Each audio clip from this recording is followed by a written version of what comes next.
অৱশেষত ধাৰ্য কৰা হৈছে অসম প্ৰত্যক্ষ নিযুক্তি পৰীক্ষাৰ ফলাফলৰ দিন। এই নিযুক্তি পৰীক্ষাৰ অন্তৰ্গত তৃতীয় আৰু চতুৰ্থ বৰ্গৰ পদৰ ফলাফল অহা 7 মাৰ্চ 2025 ঘোষণা কৰা হ'ব। দেওবাৰে নিশা সামাজিক মাধ্যমযোগে এই কথা ৰাজহুৱা কৰিছে মুখ্যমন্ত্ৰী ডক্টৰ হিমন্ত বিশ্ব শৰ্মাই। উক্ত পৰীক্ষাত অৱতীৰ্ণ হোৱা প্ৰাৰ্থীসকলে চৰকাৰী ৱেবছাইটত ফলাফলসমূহ চাব পাৰিব বুলি মুখ্যমন্ত্ৰীয়ে উল্লেখ কৰে। ইতিমধ্যে মুখ্যমন্ত্ৰী ডক্টৰ শৰ্মাই সামাজিক মাধ্যমৰ জৰিয়তে ইয়াৰ সবিশেষ উল্লেখ কৰিছে। উল্লেখযোগ্য যে তৃতীয় আৰু চতুৰ্থ শ্ৰেণীৰ বৰ্গৰ ADREৰ ফলাফল চৰকাৰী ৱেবছাইট seva.online.org আৰু assam.gov.in উপলব্ধ হ'ব।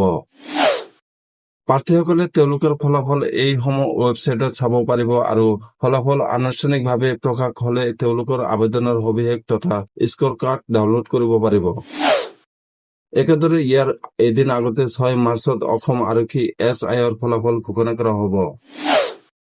তাৰ পিছত 12 মাৰ্চত অসম আৰক্ষী কনিষ্টেবলৰ ফলাফল, 4 মাৰ্চত অসম আৰক্ষী চালক আৰু 27 মাৰ্চত অসম আৰক্ষী কমাণ্ডো বেটেলিয়ন কনিষ্টেবলৰ ফলাফল ঘোষণা কৰা হ'ব বুলি মুখ্যমন্ত্ৰীয়ে উল্লেখ কৰে।